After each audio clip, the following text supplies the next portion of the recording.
My hot take on education is that all schools in Ontario should have air conditioning.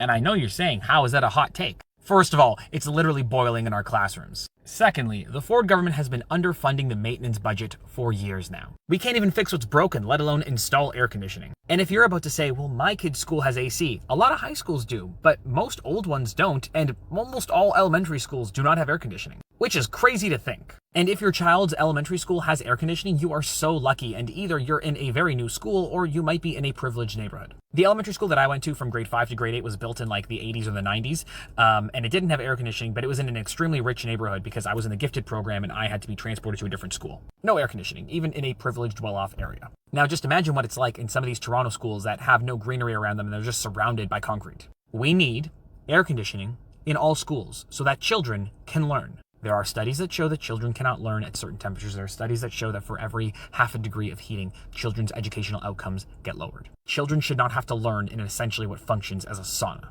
It is not safe, it is not fair, and it is not good for the outcome of our province. You want smart, educated, and hardworking adults? Make sure that their childhood is functional. Make sure that they can actually learn in their classrooms. Because every June and September, it is a nightmare in some Ontario schools depending on the weather.